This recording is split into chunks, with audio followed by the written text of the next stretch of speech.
السلام علیکم ورحمۃ اللہ وبرکاتہ۔ ماشاءاللہ یہ بڑی خوشی کی بات ہے، اور جب سے سنا ہے مسرت کا سما ہے کہ مرزا محمد علی انجینئر جو ہیں، جو کافی دنوں سے یوٹیوب کے اوپر چیلنج بازی کر رہے تھے، بار بار بھڑکانے ایسی باتیں کر رہے تھے، اور خصوصاً علماء دیوبند کے عقائد پر غلط حملے کر رہے تھے، اسے غلط ٹھہرانے کی کوشش کر رہے تھے۔ حضرت مفتی طارق مسعود صاحب کو ہی بار بار ٹارگیٹ کر کے چیلنج کر رہے تھے کہ وہ کبھی نہیں آ سکتے یا کبھی نہیں مل سکتے، لیکن جب مفتی صاحب خود اس شہر میں پہنچ گئے اور بذات خود پہنچ گئے تو ان کا اب تک اتا پتہ نہیں ہے، کوئی رابطہ نہیں ہے۔ جو وقت دیا گیا تھا 48 گھنٹے کا، اس میں بھی اب تک وہ حاضر نہیں ہو سکے۔ اس سے ثابت ہو گیا کہ مرزا انجینئر جو ہیں بس ایسے ہی کتاب دیکھ کر کے یہاں وہاں سے پڑھ لیا ہے، نہ کوئی گہرائی ہے اور نہ ہی اس کا کوئی مضبوط علمی مقام ہے۔ سامنے کتابیں رکھ کر کے لوگوں کو بیوقوف بناتے ہیں۔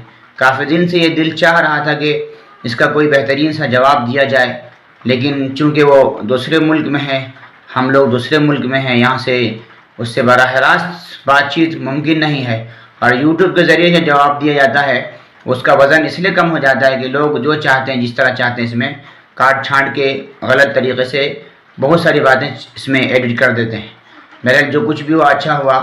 میں حضرت مفتی صاحب کے لیے دعا کرتا ہوں، اللہ آپ کی عمر میں، صحت میں، علم میں اور عمل میں برکت عطا فرمائے، آپ کی حفاظت فرمائے۔ اور اسی طریقے سے آپ سے بھی اور آپ کے ملک کے تمام علماء سے گزارش کروں گا کہ جہاں بھی اس طرح کے کوئی فتنے ہوں تو حضرت قاسم نانوتوی رحمۃ اللہ علیہ کی یاد کو تازہ کیجیے، اور جہاں سے فتنے اٹھ رہے وہاں ڈائریکٹ پہنچ جائیے۔ روڑکی کا مناظرہ جو پنڈت دیانند سرسوتی سے ہوا تھا، حضرت قاسم نانوتوی جہاں پہنچتے تھے پنڈت جی وہاں سے فرار اختیار کرتے تھے۔ آپ حضرات بھی ایسا ہی کیجیے، اور آپ کے ملک میں جو مختلف فتنے ہیں، گوہر شاہی کا فتنہ ہے جو اس وقت ابھی یونس نام کا جو شخص ہے جو بہت فتنے پھیلا رہا ہے، اس کے پاس بھی پہنچ جائیے۔ اور اسی طریقے سے جو کچھ اور لوگ ہیں جو غلط فتنے پھیلا رہے ہیں، غامدی صاحب ہیں، ان حضرات کو سمجھائیے اور ان سے ڈائریکٹ بات چیت کیجیے، انشاءاللہ کوئی اور بھی اچھے راستے نکلیں گے۔ اس میں کچھ لوگ سمجھدار ہیں، اچھے بھی ہیں، لیکن غلط راستے پر جا رہے ہیں۔